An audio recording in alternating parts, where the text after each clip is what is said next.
Today is the deadline, and based on the situation as I'm recording this, a ceasefire still seems unlikely. While the tension and drama over the ceasefire and that conflict continue, there's another, even bigger deadline approaching. And once again, the US and Israel are involved. But this time the focus is on Gaza. The ceasefire that ended the war there last October is now facing a critical test. Meanwhile, the Gaza Strip itself is almost 80% destroyed, and it's estimated that nearly 2 million people remain displaced. What happens next could decide whether Gaza will have a chance to recover or be permanently divided in two. But before we start, if you're new to our channel, make sure to subscribe so you'll always be updated with videos like this. Where things stand for the past 6 weeks, almost the entire world, including us, has been focused on the US and Israel's war against Iran. That's almost all that's in the news, and it's understandable because that conflict is really serious. But if there's one thing that 2026 is proving, it's that this is not a year with only one crisis. While everyone is focused on Iran, the situation in Gaza is quietly but continuously changing. And it's not just a simple change, but a serious one. Let's go back to what happened. In September of last year, Donald Trump's administration released a 20-point plan to finally end the war. Both Israel and Hamas agreed, even if only to the first part of it, so the ceasefire began in early October. In Phase 1, the focus was on immediate needs, the release of hostages, the entry of more humanitarian aid, and of course, stopping major fighting. In November, the United Nations Security Council supported this ceasefire through Resolution 2803, and by January of this year, when the last hostages were returned, Phase 1 was completed on paper. But the real problem starts in Phase 2, which is where we are now. This is where the more complicated issues come in. The complete disarmament of Hamas and other armed groups in Gaza, the establishment of a transitional government, and the massive reconstruction effort, which is estimated to exceed $70 billion. If you think this is too ambitious, especially since it requires Hamas to voluntarily surrender their weapons, you're right. Because up to now, it's not clear if Hamas really agreed to that part. The White House keeps repeating that disarmament was included in the agreement last October as part of Phase 2, and even the UN resolution supports this. But Hamas has a different stance. According to their officials, including Musa Abu Marzouk, the issue of disarmament was never brought to us. They added, yes, they are ready to hand over the administration of Gaza, but they have never agreed to surrender their weapons. They also say that there were changes made to the agreement after it was discussed, and they blame Benjamin Netanyahu. Which one is true? It depends on who you ask. And this brings us back to the present. The deadline for the implementation of Phase 2 has already passed. That was yesterday, April 11th. The group overseeing this entire process is called the Board of Peace, which serves as a Trump-backed alternative to the United Nations, an organization more aligned with his allies. Trump himself is the chairman, and it also includes several major countries like Saudi Arabia, Egypt, Qatar, and the UAE, as well as well-known figures such as Nikolai Mladenov, Tony Blair, and Jared Kushner, each with their own roles in governance and security. But notably, many countries in the G7 and NATO refused to join. Some of their reasons include concerns that the UN might be sidelined or that the board's power could extend beyond Gaza. For several weeks, Mladenov went back and forth between Cairo, Ankara, and the Security Council to push for the agreement. And now, the deadline he set for the formal surrender of Hamas has arrived. But honestly, he's not optimistic. And if we look at the situation, neither are we. The plan on March 26. Al Jazeera released a leaked document, a plan that has been circulating among mediators for a long time. Its goal is to turn the original agreement into more concrete action, and to try to make something possible that, for now, seems out of reach. At the very heart of this plan is a 5-stage process over 8 months revolving around a simple principle: one authority, one law, and one weapon. This is where the National Committee for the Administration of Gaza, or NCGA, comes in. They are expected to take charge of the security of all of Gaza, All heavy weapons, including the underground tunnel networks, will be immediately destroyed, and only after this will it finally begin. The gradual withdrawal of Israel depends on clear and verified progress in demilitarization. If everyone follows the plan, Israel should be able to leave completely once it is proven that there are no more weapons in all of Gaza. But there's a catch. The presence of the Israel Defense Forces will still be allowed in a security perimeter, a buffer zone for their own protection. When it comes to the rebuilding of Gaza, critical materials like cement, steel, and fuel will not just be sent in. These will be released only in areas proven free of weapons. The logic is simple: to prevent these materials from being seized or used by Hamas for their own operations, something that Israel has long feared. However, Hamas did not accept this. From their perspective, this is not a continuation of the agreement, but a new demand that feels like total surrender. Something they never agreed to in the first place. And if you look at the situation, it's not hard to understand why. Yes, the plan includes incentives, such as amnesty for the fighters, reintegration programs, and other benefits. From Israel's perspective, these are major concessions, but there is something in return. Hamas needs to act first before they can receive the reward.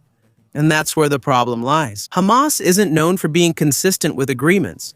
But, on the other hand, they also have almost zero trust that Israel will keep its promises, especially once they've surrendered their weapons and ability to fight. On March 24, Nikolai Mladenov tried to convince both sides in a meeting at the United Nations Security Council. According to him, Israel has conducted several military operations in Gaza over the past 2 decades. But no matter what agreements are made, the weapons keep coming back again and again. To finally end that cycle, he said verified disarmament is needed, and a professional police force. As for the Israeli hardliners who believe that military control is the only solution, he said that the past 25 years have shown the opposite. But no matter how much you explain, reality isn't that simple. It's not just Hamas that needs to disarm, but all armed groups in Gaza, and 3 have already refused: Palestinian Islamic Jihad, Popular Front for the Liberation of Palestine, and Democratic Front for the Liberation of Palestine. According to them, the weapons of the resistance belong to the Palestinian people, and they will not surrender them until Palestine has its own state. The position of Islamic Jihad became even stronger, calling the plan a way to completely strip Gaza of its defense against Israel. Ironically, even though they are smaller compared to Hamas, this group is known for being more radical, and sometimes they even think that Hamas is too moderate. And this is where the situation becomes dangerous for Hamas. If they are seen as having surrendered to Israel, other groups might use this to convince others that their stance is correct. Behind this, there is another deeper change. The gap between the 2 main armed groups in Gaza is gradually widening. Hamas is trying to strengthen its international connections, especially with Turkey, which openly welcomes their leaders and promotes their participation in post-war governance. This is somewhat a departure from their traditional ties with Iran, but it doesn't mean that the relationship has been cut off. They still continue to receive around $70 million a year along with training from the Islamic Revolutionary Guard Corps. For now, Hamas has said that they will cooperate with the Transitional Committee, but that's as far as it goes. And remember, this plan requires all groups in Gaza to disarm. So even if, let's say, the entire leadership of Hamas agrees tomorrow, it still won't work if the others don't comply. So it's easy to see why there are doubts about whether this will work on the ground. On the ground, honestly, many of these plans, these diplomatic documents, these conditions for aid, seem like they were made in another world. Because in Gaza itself, almost none of these actually exist, and some even directly contradict reality. For example, who is really in charge now? The NCGA, composed of 15 Palestinian technocrats who underwent thorough screening by Israel, was officially launched on January 15th. But instead of operating in Gaza, they're in Cairo, more than 360 kilometers away. One of the reasons is security, and in fact, they can't just easily enter Gaza. And even if they do get in, it's not clear if Hamas will accept them. According to an Arab diplomat, the committee will not enter until they are ready to govern. Because right now, Gaza is a place where plans and reality are miles apart. While Hamas repeatedly says in public that they are ready to hand over governance, behind the scenes, it seems they are doing everything to prevent that from actually happening. They are even running campaigns against the appointed internal security chief of the committee, Sami Nassman, whom they have accused of being a collaborator. Not only that, he was tried in absentia and sentenced. And there are reports that they even threatened to kill him if he returns to Gaza. For its part, the Palestinian Authority, they are also not happy with what is happening. From their perspective, they are the legitimate government of all Palestinian territories. So they will not simply accept this setup. As a result, it seems like different sides are sabotaging the committee at the same time. And because of this, the committee's most concrete step so far, which was supposed to be the recruitment last February of a 5,000-strong transitional police force, ended up amounting to nothing. Up to now, 0 have actually been deployed on the ground. At present, Hamas remains the de facto authority in almost all areas not directly controlled by Israel. And the International Stabilization Force that's expected to support the entire plan? No troops have been sent either, as this was indefinitely delayed when the war against Iran broke out in late February. But there is one group that's actively moving, and it's ironic because Israel supposedly helped in its formation. This is what's called the Popular Forces, a militia with an estimated 500 to 700 members, led by Ghassan Duhin, a former Salafi jihadist who is said to have connections to the Islamic State. They are now the ones conducting operations against Hamas in eastern Rafah and guarding some parts of the border with the support of Israel. And while all of this is happening, the situation in Gaza itself is almost beyond words. It is estimated that 81% of all structures have been damaged or completely destroyed. 58% of homes, 87% of farmland, and almost the same percentage of schools. Out of 36 hospitals, only 18 are partially functioning and most are limited to basic emergency care. And the amount of debris. It's shocking. It amounts to between 55 and 61 million tons, with the worst of it in Rafah, Khan Yunis, and Gaza City. In fact, that's equivalent to almost 30 tons of rubble for every person still living there. According to the United Nations Development Program, if conditions were ideal, it would take 5 to 7 years just to clear all of this. But clearly, the situation is not ideal. In reality, the entire reconstruction could take more than a decade. The death toll has significantly decreased because of the ceasefire, but the attacks have not completely stopped. And until now, about 1.9 million people are still displaced. Many of them have been forced to evacuate not just once, but 10 times or even more. Now, they are cramped in makeshift tents and overcrowded shelters, places that were not really designed for long-term stay. And this is where the most important question comes in. If the deadline arrives and there is still no progress, what will happen next? The Middle East is known for many things. Its rich history, being the birthplace of 3 major religions, and its breathtaking desert landscapes. But if there's one thing you can't expect here, it's for anything to be simple. It seems that Hamas is really not ready to change its position. Instead of a straightforward yes or no, they're more likely to give an answer that's somewhere in the middle. A kind of evasion that seems intended to prolong the process as much as possible. And honestly, they've been doing this for weeks now. At the meeting in Cairo on April 3rd, they didn't outright reject the framework. In diplomatic terms, this means they're delaying the decision as much as possible. Their counterproposal? Instead of 8 months, they want to make it 3 years. And they also want to have an exemption from weapons collection, which would allow them to keep lighter weapons. But in the eyes of many, this has almost no chance of being approved. The Board of Peace has already said that only minor adjustments might be discussed, not major changes. And it's clear where the decision is headed. A formal deadline has been set for Saturday. But even before the weekend arrives, Nikolai Mladenov is already in Turkey to get Hamas's final answer. Meanwhile, Israel is no longer waiting either. According to some reports, Israel is already preparing for the possible resumption of combat operations.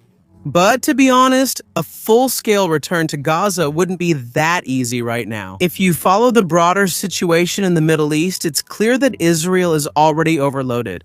Even though the pressure temporarily eased after the ceasefire in Iran, it doesn't mean that everything is now stable. In fact, the current arrangement even has a time limit, and everything could change again in just 2 weeks. In this situation, it's also not unlikely that large-scale airstrikes against Iran could resume. And while the world is focused on Iran, Israel has other active deployments, especially in southern Lebanon, where operations are ongoing.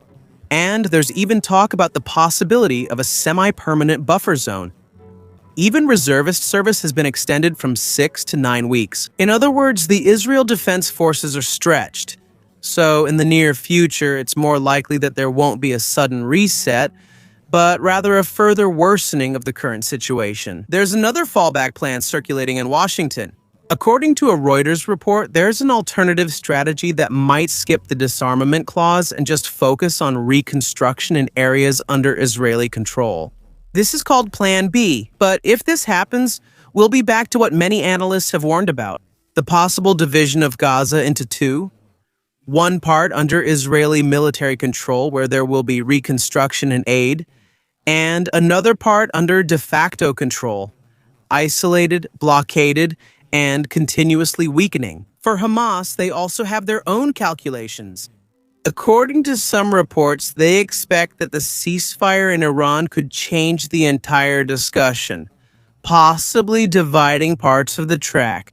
In this scenario, they might be able to get on board with a wider area under de facto Israeli military control. Possibly, and fewer people will be able to stop it. Nikolai Mladen, who now holds another responsibility in diplomacy, continues to try to convince both sides that there is still a way to break the cycle of violence. And in theory, he's right. But in practice, he's negotiating in the middle of a crisis. With the Israeli hardline stance in the talks, and whatever happens with Hamas's decision, one thing is certain. It won't be the leaders who will directly bear the consequences, but the people living in Gaza. They will be the first to feel all the consequences.